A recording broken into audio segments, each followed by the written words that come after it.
अस्सलामुअलैकुम everyone. I hope you all are doing well. आज का हमारा टॉपिक है इलेक्ट्रिक पोटेंशियल। आज हम इलेक्ट्रिक पोटेंशियल से रिलेटेड कुछ शॉर्ट क्वेश्चंस को डिस्कस करेंगे, कुछ बेसिक कंसेप्ट्स को, और नेक्स्ट लेक्चर में हम कैलकुलेट करेंगे electric potential at a certain point due to a point charge. तो इलेक्ट्रिक पोटेंशियल को स्टार्ट करते हैं। पोटेंशियल सबसे पहले हमारे पास वर्ड क्या एक्सप्लेन करता है, पोटेंशियल का क्या मतलब है। Potential is basically the ability to do something. कोई काम करने की सलाहियत को हम पोटेंशियल का नाम देते हैं आम अल्फाज में अगर हम कहें तो। या फिर अगर हम स्पेसिफिकली ग्रेविटेशनल पोटेंशियल या इलेक्ट्रिक पोटेंशियल की बात करें तो हम कह सकते हैं amount of energy possessed by a mass, इसको हम ग्रेविटेशनल पोटेंशियल का नाम देते हैं। जबकि amount of energy possessed by a charge को हम इलेक्ट्रिक पोटेंशियल का नाम दे देते हैं। ग्रेविटेशनल पोटेंशियल को ज़रा हम रिकॉल करते हैं अपने फर्स्ट ईयर के कोर्स में से। लेट्स सपोज अगर हमारे पास एक मास m है और वो सरफेस ऑफ अर्थ के ऊपर पड़ा हुआ है, ज़मीन के ऊपर पड़ा हुआ है, बिल्कुल कोई किसी हाइट के ऊपर नहीं है, तब क्या होगा? उसका पोटेंशियल क्या है? ज़ीरो, क्योंकि वो अब मूव नहीं कर सकता, उसके पास एबिलिटी नहीं है कि वो डाउनवर्ड मूव करे ग्रेविटेशनल फील्ड के लॉन्ग। वो पड़ा ही ज़मीन के सरफेस के ऊपर है, हाइट ज़ीरो है, उसका पोटेंशियल क्या होगा? ज़ीरो। क्यों? क्योंकि उसके पास एबिलिटी नहीं है इस वक्त।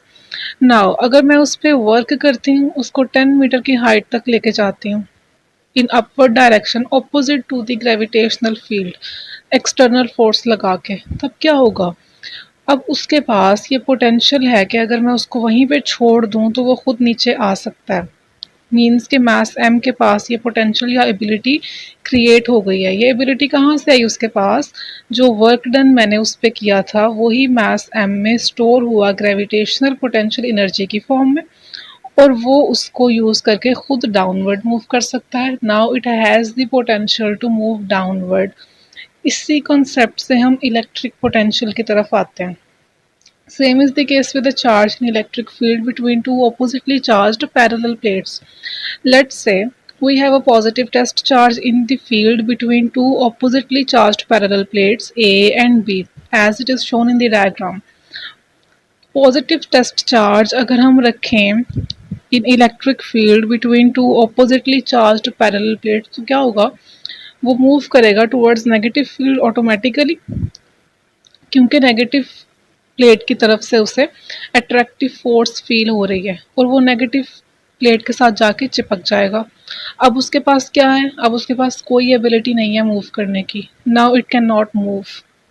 लेकिन अगर मैं उस पर वर्क करके एक्सटर्नल फोर्स लगा के उसको टूवर्ड्स पॉजिटिव प्लेट मूव करवाना शुरू कर दूं तो क्या होगा? जो उस पर वर्क डन किया जा रहा है वो उसमें स्टोर हो जाएगा इन the form of electric potential. उस पोटेंशियल को यूज़ करके वो वापस डाउनवर्ड फिर खुद ब खुद मूव कर सकता है। अच्छा, नाउ यहाँ पे एक और पॉइंट है। जैसे ग्रेविटेशनल पोटेंशियल में हम लोअर सरफेस को या ग्राउंड लेवल को लो पोटेंशियल का नाम देते हैं और हाइट को हम हायर पोटेंशियल का नाम देते हैं। विद जैसे जैसे हाइट इंक्रीज करती है, हाइट के अकॉर्डिंग पोटेंशियल भी इंक्रीज करता जाता है। इसी तरह हम इलेक्ट्रिक पोटेंशियल में नेगेटिवली चार्ज्ड प्लेट को लो पोटेंशियल का और पॉजिटिवली चार्ज्ड प्लेट को हाई पोटेंशियल का नाम देते हैं। नाउ अगर हम चार्ज को उठाकर नेगेटिव से पॉजिटिव प्लेट की तरफ लेके जाते हैं तो हमें उस पर वर्क करना पड़ेगा ऑपोजिट टू द फील्ड। वो वर्क चार्ज में स्टोर हो जाएगा और उसे इस काबिल बनाएगा कि वो अगेन खुद नीचे की तरफ मूव कर सके, और इस एबिलिटी को हम चार्ज के इलेक्ट्रिक पोटेंशियल का नाम देते हैं। क्योंकि चार्ज की मूवमेंट इलेक्ट्रिक फील्ड में ही मौजूद दो पॉइंट्स के दरमियान है, इसलिए हम एक्यूरेटली इसको इलेक्ट्रिक पोटेंशियल डिफरेंस का नाम देते हैं कि ये इलेक्ट्रिक पोटेंशियल डिफरेंस है बिटवीन टू पॉइंट्स। तो हम यहाँ से डिफाइन कर सकते हैं electric potential difference between two points को।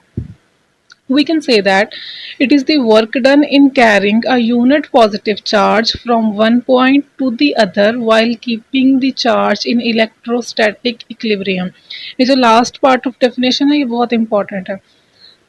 डेफिनेशन को समझते हैं ज़रा कि वर्क डन जो हम कर रहे हैं किसी यूनिट पॉजिटिव चार्ज पे, उसको वन पॉइंट से दूसरे पॉइंट की तरफ मूव करवाने में, while keeping the electrostatic equilibrium, मतलब हमने फोर्सेस का इक्विलिब्रियम डिस्टर्ब नहीं करना, हमने जो फोर्स अप्लाई करनी है वो opposite to electric field apply करनी है। बहुत ज़्यादा फोर्स नहीं अप्लाई करनी, हम चार्ज को एक्सेलरेट नहीं करवाना चाहते, उससे वो इलेक्ट्रोमैग्नेटिक रेडिएशंस प्रोड्यूस करना शुरू कर देगा।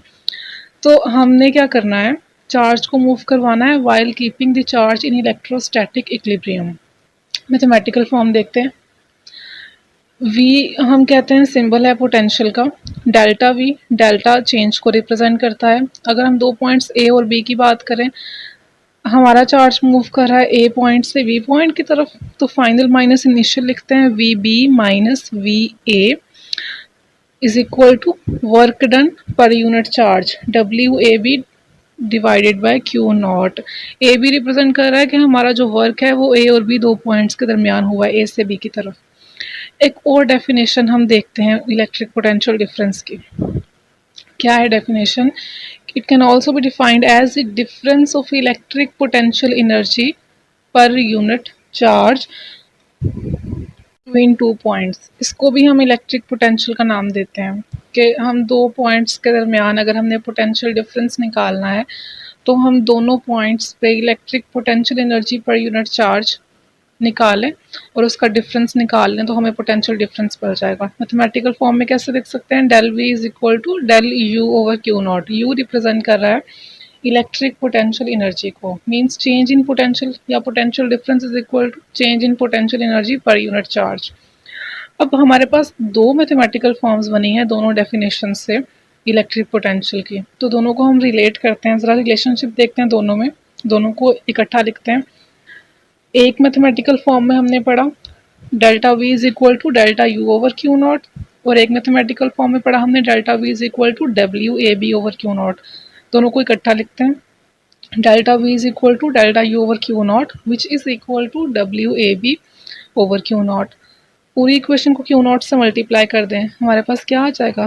Q naught delta V is equal to, next term से क्यू नॉट हमारा फ्रैक्शन में ख़त्म हो जाएगा, क्या बचेगा? Delta U is equal to work done के नीचे जो क्यू नॉट है वो भी ख़त्म हो जाएगा, क्या बचेगा? W A B. तो हमारे पास ये रिलेशन बन जाता है इलेक्ट्रिक पोटेंशियल एनर्जी का with work done and with potential. Unit देखते हैं पोटेंशियल डिफरेंस का। पोटेंशियल डिफरेंस का यूनिट होता है वोल्ट, और ये एक स्केलर क्वांटिटी है क्योंकि ये वर्क और चार्ज पे डिपेंड कर रही है, दोनों ही स्केलर क्वांटिटीज़ हैं, तो ये इटसेल्फ भी एक स्केलर क्वांटिटी है। वोल्ट को अगर हमने डिफाइन करना हो तो कैसे डिफाइन कर सकते हैं? हम कहते हैं कि potential difference will be 1 volt if 1 joule work is done in carrying a unit positive charge from one point to another while keeping the electrostatic equilibrium। जो मैथमेटिकल फॉर्म हमने देखी थी वर्क डन की फॉर्म में, हम उसी से volt को भी डिफाइन कर सकते हैं। क्या पढ़ा था हमने? Delta V is equal to W over Q naught. तो अगर हमारा वर्क डन 1 जूल हो जो कि 1 कूलम चार्ज के ऊपर किया जा रहा है, यूनिट पॉजिटिव चार्ज के ऊपर, तो उस केस में हमारा जो पोटेंशियल डिफरेंस है वो 1 वोल्ट होगा। Potential difference will be 1 volt if 1 joule work is done in carrying a unit positive charge from one point to another point while keeping the electrostatic equilibrium. Mathematically हम लिख सकते हैं 1 volt is equal to 1 joule divided by 1 coulomb. अब हम देखते हैं absolute electric potential या simply electric potential क्या होता है। अभी तक हमने potential difference between two points consider किया कि अगर हम एक पॉइंट से दूसरे पॉइंट तक चार्ज को मूव करवा रहे हैं तो उसके दौरान जो हम वर्क कर रहे हैं चार्ज के ऊपर वही स्टोर हो जाता है उसमें in the form of potential energy. तो हमने कहा था कि work done per unit charge is equal to electric potential difference. अब अगर हमने एब्सोल्यूट पोटेंशियल या इलेक्ट्रिक पोटेंशियल की बात करनी है तो हम क्या करते हैं, हम उन्हीं दो पॉइंट्स को लेते हैं और हम इनिशियल पॉइंट को इन्फिनिटी पे कंसीडर कर लेते हैं। हम एज्यूम करते हैं कि हम चार्ज को इन्फिनिटी से मूव करवा के इलेक्ट्रिक फील्ड में मौजूद पॉइंट बी तक लेके आते हैं, और V can say that point A lies at infinity where potential is zero. Infinity point पे हमने कह दिया कि पोटेंशियल ज़ीरो है, कहीं कोई ऐसा पॉइंट इन्फिनिटी पे लाई कर रहा है जहाँ पे इलेक्ट्रिक पोटेंशियल ज़ीरो है, वहाँ से हमने अपने चार्ज को मूव करवाना शुरू किया और हम पॉइंट बी तक जो कि इलेक्ट्रिक फील्ड में ही मौजूद है वहाँ तक लेके आते हैं। तो हम यूँ डिफाइन कर सकते हैं एब्सोल्यूट पोटेंशियल को कि electric potential at a point is work done in carrying a unit positive charge from infinity to that point while keeping the electrostatic equilibrium। मतलब हम infinity से जिस point तक लेके आ रहे हैं चार्ज को मूव करवा के, वो करवाने में जो वर्क डन है उसको हम कहते हैं electric potential at that point. Mathematical form देखते हैं, delta V is equal to V B minus V A which is equal to W A B over Q naught, वही जो हमने पहले पढ़ी थी। अब क्योंकि इस केस में ए इन्फिनिटी पे लाई कर रहा है, जहाँ पे वी ए ज़ीरो है, पोटेंशियल एट ए ज़ीरो है, पुट करते हैं delta V is equal to V B minus zero is equal to W infinity B over Q naught. या जनरल फॉर्म है, क्योंकि दो पॉइंट्स तो रहे नहीं, हमारा रिलेशन सिंप्लीफाई होकर सिर्फ एक पॉइंट पे बेस कर रहा है। अब तो हम इसको जनरलाइज करने के लिए पॉइंट को निगलेक्ट कर सकते हैं और सिर्फ हम v is equal to W over Q naught भी लिख सकते हैं। Electric potential is equal to work done on a unit charge. अब हम रिलेट करेंगे इलेक्ट्रिक फील्ड को पोटेंशियल ग्रेडियंट के साथ। एक सेपरेट शॉर्ट क्वेश्चन की फॉर्म में ये आ जाता है, बहुत इंपॉर्टेंट शॉर्ट क्वेश्चन है। Electric field as potential gradient. Electric field और पोटेंशियल ग्रेडियंट को रिलेट करने के लिए हम पहले पोटेंशियल ग्रेडियंट को समझ लेते हैं। पोटेंशियल ग्रेडियंट क्या होता है? ग्रेडियंट बेसिकली कहते हैं चेंज किसी भी चीज़ में। अगर हम पोटेंशियल ग्रेडियंट की बात कर रहे हैं तो change in potential with respect to distance, मतलब कि इस टॉपिक में हमने रिलेशन डिराइव करना है between electric field and change in potential with respect to distance. तो देखते हैं अगेन पिछली वाली डायग्राम कंसिडर करते हैं। दो चार्ज प्लेट्स ए और बी वाली, जिनके बिटवीन इलेक्ट्रिक फील्ड ई है और एक टेस्ट चार्ज प्लेस्ड है। As potential difference between A and B is given by V B minus V A is equal to W A B over Q naught. इसको equation 1 का नाम देते हैं। As we know that work done is equal to F dot D. Dot product को ख़त्म करेंगे तो क्या आ जाएगा? F T cos theta. हम देख सकते हैं डायग्राम से जो हम फोर्स अप्लाई कर रहे हैं वो क्या है? Opposite to field. तो इसका मतलब है angle between distance covered and applied force is 180 degree. तो क्या आ जाएगा यहाँ पे? कॉस 180 डिग्री से हमारे पास क्या आ जाएगा? Minus sign. W A B क्या बन जाएगा? माइनस एफ टी के इक्वल। अब फोर्स को देखते हैं ज़रा। हमने फील्ड इंटेंसिटी का फॉर्मूला पढ़ा था, E is equal to F over Q naught, electric force per unit charge. इसी को रीअरेंज करें तो फोर्स की फॉर्म में आ जाएगा हमारे पास F is equal to E Q naught. Put करते हैं वर्क डन में तो क्या आ जाएगा? W A B is equal to minus Q naught E D. इसको अपने इक्वेशन 1 में पुट करें तो क्या आ जाएगी हमारे पास? इक्वेशन सिंप्लीफाई होके V B minus V A is equal to minus Q naught E D over Q naught. तो क्यू नॉट को क्यू नॉट से कैंसिल करेंगे तो क्या आ जाएगा हमारे पास? Delta V is equal to minus E D. Rearrange करते हैं ज़रा इसे इलेक्ट्रिक फील्ड की फॉर्म में तो क्या आ गया? E is equal to minus delta V over D. अगर हम कहें कि प्लेट्स ए और बी बहुत क्लोज हैं एक दूसरे के, डिस्टेंस बहुत स्मॉल है दोनों के दरमियान, तो हम D को डेल्टा आर से भी रिप्लेस कर सकते हैं। That shows a very small distance. तो हम क्या लिख सकते हैं हम अपनी प्रीवियस इक्वेशन को? E is equal to minus delta V over delta R. अब इस फॉर्मूले से जो यूनिट एक बन रहा है इलेक्ट्रिक फील्ड इंटेंसिटी का, वो वोल्ट पर मीटर भी बन रहा है। इसको हम नेक्स्ट डिस्कस करते हैं अगेन। सबसे पहले हम अपने रिजल्ट को यहाँ से डिस्कस करते हैं। Delta V over delta R क्या है? It is the rate of change of maximum value of potential with distance.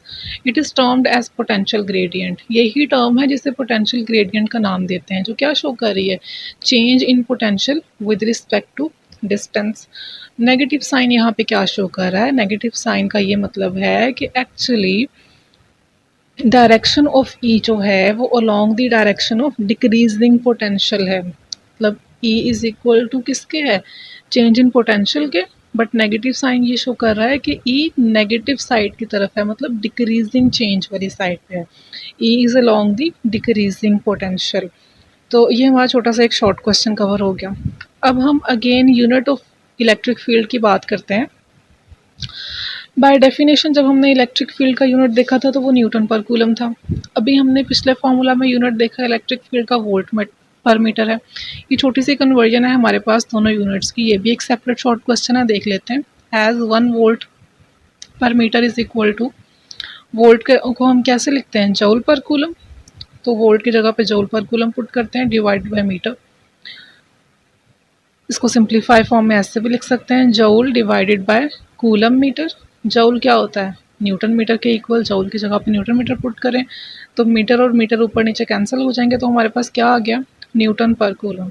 क्या प्रूव हो गया हमारे पास, 1 volt per metre is equal to 1 newton per coulomb. तो हम कोई भी यूनिट यूज़ कर सकते हैं इलेक्ट्रिक फील्ड के लिए। नेक्स्ट टॉपिक्स में हम electric potential due to a point charge और इलेक्ट्रॉन वोल्ट के बारे में पढ़ेंगे।